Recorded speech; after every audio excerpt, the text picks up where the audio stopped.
cannot believe that Delhi made a very smart move by switching its public transport system to CNG or compressed natural gas from the highly polluting petrol and diesel. Well, that myth has been busted in the latest findings by International Council of Clean Transport or ICCT. Now, CNG vehicles in Delhi and Gurugram emit nitrogen oxides, which are noxious, at levels of 1.5 to 14 times higher than the Bharat stage or BS6 standard vehicles. This is not only a challenge to the notion that CNG is a cleaner fuel, it also tells us there is absolutely no way forward to deal with the rising vehicle pollution across Indian cities than to accelerate the mass adoption of zero-emission electric vehicles or EVs. Welcome everyone, I'm Manisha Natarajan. On the Urban Agenda, we ask a very simple question. What is preventing you and me from switching to an EV two-wheeler or an electric car? How can we accelerate the adoption of clean mobility and stem the rising vehicle pollution which is causing us our health and life? The government is making yet another push and bringing in the Electric Mobility Promotion Scheme, in short known as EMPS 2024. Yet, so many of us are not sure at all on whether we should switch, what are the problem areas, and are we making a smart decision by switching? So let's get the answers from Amit Bhatt, Managing Director of the International Council on Clean Transportation India, and Ranjita Ravi, co-founder of Orxa Energies. She's a young founder of an electric bike called Mantis. So we have the manufacturing side, we have the think tank policy makers. So let's get some opinions. My first question, Amit, is to you. The findings are actually, something we had been thinking about, is CNG that clean? And now it says, no, it isn't. And 1.4 to 15 times higher than BS6 is quite a revelation. Absolutely. But we have to remember about 25 years back when CNG came in the conversation. That time, our fight was largely against particulate matter. So the black smoke that you will see will coming out from the vehicle. Now, CNG has helped us reduce considerably particulate matter emission. But as technology has evolved, as vehicles have become more sophisticated, we are seeing there are other criteria pollutants that are coming into picture. And the findings are shocking. One, we have seen there's a massive improvement of shifting from BS4 to BS6. Yet, many cases, BS6 vehicles also have very high limit in real world as compared to lab values. And the main culprit is the commercial vehicle, both for passenger and goods vehicles category. So commercial vehicles are emitting the most, and under lab condition, BS6 also looks actually much better option than CNG, but on real roads, it isn't working out to so. So clearly, Ranjita, we have to move to electric mobility, isn't it? And the government has come out with EMPS 2024, which has replaced FAME Phase 2 subsidies from April 1st, 2024. Now, this marks their commitment to promoting electric vehicles. But on ground, as manufacturer, as a user of EV for several years, how do you think we can make it a mass movement? I don't see it happening. I mean, yes, we are talking about two-wheeler numbers moving very quickly, but not fast enough. Yes, I think that's a very valid point. I mean, when we started Orxa Energies back in 2015, we were just at few hundred units. I think even back in 2021, we were probably talking about a couple of hundred units a month. And now we are at 1 lakh a month. But let's put that into perspective, right? All vehicles that were sold, electric in India last year was about 16, 17 lakh units. But we do easily so many more total number of vehicles. Just all EVs since 2016, say it's just been 39, 40 lakhs that we've sold ever in India. But just two-wheelers, we've sold more than 12 crores in the same period. So there's a way to go. There's a long way to go. But I think at this point of time in the industry, we would say EVs have reached a certain inflection point. Okay, so you're saying there's been a big shift, 1.0 to 3.0, but there are actually huge on-ground challenges, Amit Bhatt, isn't it? So I'm going to highlight the case of Mr. Kaul, one of the early adopters of EV, and I think, Amit, you have met him and also heard him out. He kind of reached out to me. He owns an EV car, lives in Noida at one of the ATS projects. The RWA there is refusing to give permission or a NOC to EV owners to install individual EV charging points. And the community chargers are simply not enough. They're slow chargers. Cars come there, then they don't move out. The owners don't move them out.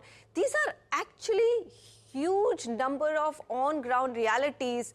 Take me through your own studies on what is preventing consumers like me from switching. And trust me, I've been wanting to do that. And there's a whole host of my friends who are thinking EV, but they have questions after questions on their mind.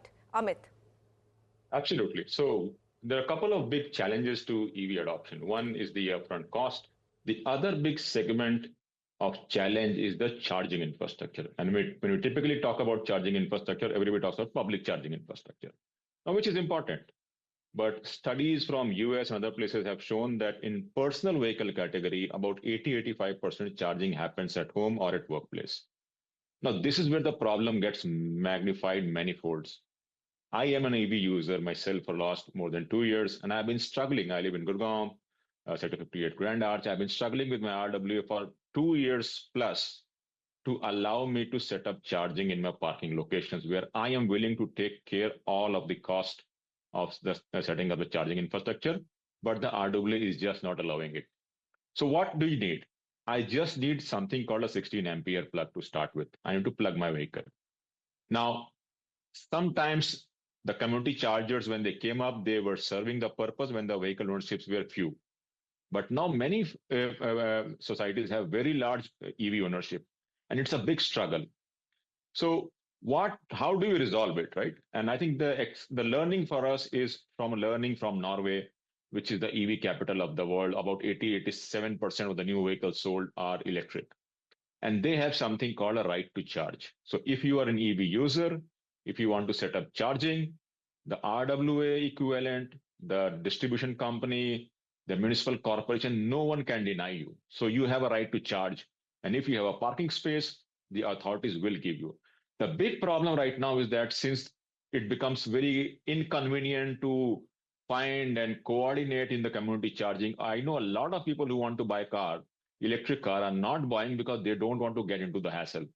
I firmly believe if we are able to resolve this charging in parking location, we will see a much larger uptake of electric vehicles in the personal vehicle category. Ranjita, 3.3 kilowatt is the charger which individual homes need to actually charge even an electric car, lower if you want to charge a Mantis probably. Why is it such a big issue? I mean, do we need a better policy? Because again, the new policy talks about the fact that yes, we need to improve the charging infrastructure, but I'm not so sure whether we've got through the state governments a clear indication to RWAs, to societies, that this has to become a priority. Is that the biggest missing link here? I think there's a lot of misinformation as well. I think building bylaws did come by some time back, which said that 20% of the parking has to be dedicated to EV parking. But, all that has to be ratified at every state level, at every society, municipal level, etc. So I think even at the urban local body level, there's a lot of information, education, communication that's still pending. The misinformation has not helped. Petrol vehicles catch fire every day. Yesterday, someone in my network had a car that they were test driving, and that caught fire. A second-hand vehicle, premium second-hand vehicle. It was not in the news, but if you had an EV that would catch fire, it would be on the front pages. Right? The misinformation or the sensationalism of the new technology doesn't help either, which I think leads to a lot of reticence at the RWA level. In individual houses, so for example, I have been charging my EV, but I'm privileged enough to have an individual house that I stay at. We use a normal 16 amp, what Amit was just mentioning, a 3.3 kilowatt 16 amp line, which would be the same that is there for your house heater or your house mixie or your house microwave. It's the same. It's just that you need to take care of the grounding properly, the earthing that needs to happen for this charging, right? And a lot of EV manufacturers that put up charging in your house. So, for example, my car manufacturer, EV car manufacturer, puts up a charger in the house that you can use. And that the electrician that comes to install that charger took special steps to ensure that the earthing and the grounding was done properly for that. And there was a multiple checkpoints that he had to make sure that this earthing was proper. Similarly, I think any time that you set up charging or any of these community charging that they set up or public charging, one of the important steps that they do is the grounding. That's very important to ensure that the EV charging happens safely and properly. Amit, what's your answer to two things? One, that the EV batteries are expensive, don't last long. I think early experiences with earlier models of EVs, some people have had issues. They don't run fast enough on the road. They don't accelerate fast. So these are other issues which do keep coming to people's mind. Absolutely. But we also have to understand that technology has improved hugely in the last couple of years. Now we have vehicles which are giving 400, 450 kilometers, and I'm talking about cars in a single charge. We have seen a lot of charging infrastructure coming up on highway. We have seen even better quality of vehicles. We have so many choices right now, which is not there earlier. And again, I've been using my car for the last two electric car for 2+ years, done over 50,000 kilometers.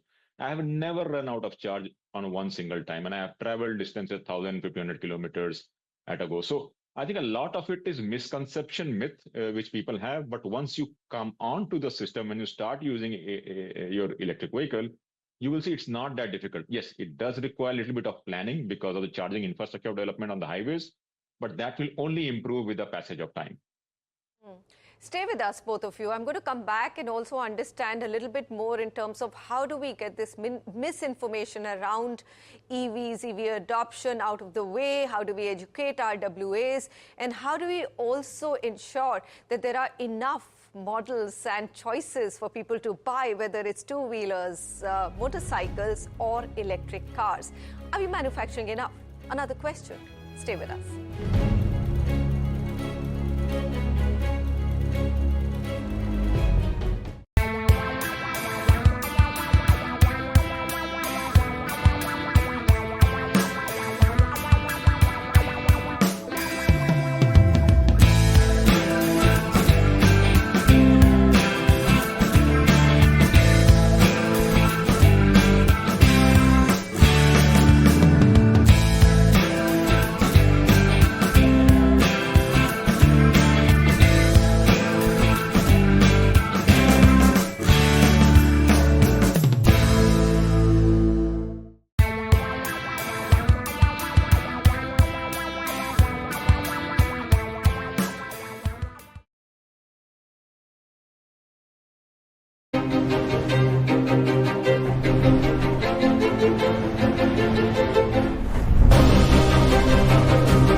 Wondered whether it's time to switch your car or two-wheeler to electric and then held back on the decision, unsure that is it a wise decision? Well, some of the reasons which we've already discussed why consumers hesitate in switching to an EV is cost sensitivity, but people believe that they're more expensive, batteries are costlier. That's not so anymore. Charging infrastructure, now that's one which is clearly a big roadblock. As we discussed, slow progress in developing charging infrastructure, absence of standardized charging stations, and RWs confused on the way forward. Society is confused on how much do we allow private installation of chargers. Now, range anxiety, again, our guests have already said that the actual driving range of EVs when fully loaded is not really less than what's advertised or a cause for worry for users. You should be able to run your car absolutely, without any issues on one battery full charge. Now, some of us also believe that EVs might not be as green as they seem because they often use electricity, which is from fossil fuels. And what do you do with the battery once it's run its course or its life? Let me just bring back both my panelists. Ranjita, my first question to you is that, look, these are some of the myths that have already been busted by both of you. In terms of the choices available to the consumers, are we fast enough? Do we have enough choices? If I want to go out and buy a EV, let's say in the range of 5 to 10 lakhs, do I have enough choices? If I want to buy a bike or a two-wheeler? Are there any bottlenecks on the manufacturing side that you'd like taken care of? I think as a consumer, there are quite a few choices coming up. There are models being announced pretty much every festive season, every quarter. Large two-wheeler OEMs, the traditional two-wheeler OEMs that are all announcing 6-7 models in the next 1 or 2 years as well. Even in cars, there are quite a few models available. So I don't think consumer is really waiting on a choice. In terms of manufacturers as well, I think our biggest challenge has always been in terms of two things: supply chain and costing, right? What happens and where are we getting these raw materials from, or the components and systems that go in the vehicle? That's one, in terms of supply chain. And the second one is in terms of, are we actually making it to cost? Just as a thumb rule, EV customers are willing to pay their vehicle, ICE engine vehicle, plus maybe a few months to a year of petrol. That's the sort of a thumb rule that people are willing to pay, because you're not paying for the petrol. Right? You're paying for electricity either at home or in office, which is much cheaper than a public charging station. So these are two concerns, primary concerns of manufacturers. EV charging will go there. I mean, we are very, very less right now. If you say you need one charger per 20 EVs, or one charger plus for even 40 EVs, we're very far away. We have about 12,000 or so public EV charging, and I think we need something like 80,000 for the vehicles we have already on the road right now. So there's a way to go. So the new policy on electric vehicle adoption by the government, Amit Bhatt, does also talk about localization, PLI benefits. Sum it up for me in terms of what are some of the critical things that the government should focus on if it wants mass adoption and faster adoption of electric vehicles. Absolutely. So I think we looked at globally what are the 5 most best effective policies that can accelerate electric vehicle transition. And we came up to 3 demand side and 2 supply side policies. So incentives like FAME, state EV policies are good. Awareness campaigns like Switch Delhi had in Delhi to raise awareness is also great. Charging infrastructure, as we discussed, is coming up, and it will accelerate with passage of time. So these are great 3 demand side policies. We also need 2 supply side policies that we don't have right now. Many countries have announced a phase out target for ICE vehicles. Now, what it does, it gives a long-term picture to OEMs that eventually they will have to shift to zero-emission vehicle, and they start product planning exercise. In India, we don't have a national target. Manufacturers and bike manufacturers. They're the manufacturers. Absolutely. It's manufacturers that future is electric, so let's get into planning. Some of the OEMs have done it. Some of the large OEMs still in India don't have electric vehicle on their portfolio, and the outlook is also is not that strong. So some kind of phase out target is important. The 5th important piece, which California used very well, is a ZEV sales mandate, which is you are mandating an OEM to sell a certain percentage of their fleet as electric. And this also pushes them to come with a newer models and newer mix. So supply side policies coupled with demand side policies can really accelerate this transition in India. Answer this question, which is in a lot of people's mind, that how, if I'm making that switch, morally, am I not causing more harm to the planet? A, because I'm drawing electricity still to charge my electric vehicle, and B, I'm polluting by the end of life batteries going back into the waste system. Amit, do you want to quickly take that, and then I'll get Ranjita's last comment as well. It's a complete myth. We did calculation for India, and we found an electric car in India is almost cleaner by 20% in terms of life cycle emission. As we clean the grid, these numbers will improve. So there is absolutely no question. Ranjita, I'm also going to get your opinion on battery. A lot of us are confused, and I keep hearing that look, batteries themselves, how sustainable are they? I mean, can you use them again? And how quickly do they land up in the mounting waste of the cities? Yeah, that's again, I completely agree with Amit on this. So just for you to understand, what an EV uses is just the top 20% of the life of a lithium ion. The rest of the 80% is still there to use. So we work, for example, with other companies that take our battery packs at the end of their automotive useful life and put it, say, in off-grid use. So places that don't have a grid, or people who use it for stationary storage, you can still derive more 5 to 10 years of life out of that battery, and then it goes into recycling. And recycling, I think, is extremely important, and there are some very good startups and some companies doing good work in India because we don't have those minerals, the mines in India, right? We don't have that research. So I think it's very important, correct. exactly, to once we import it, to recover as much as we can and put it back into use. All right, I'm going to conclude by saying what my guest said. Rising air pollution is a major crisis across Indian cities, and the winter is coming, so the clean air that we kind of breathe now is going to disappear very, very soon.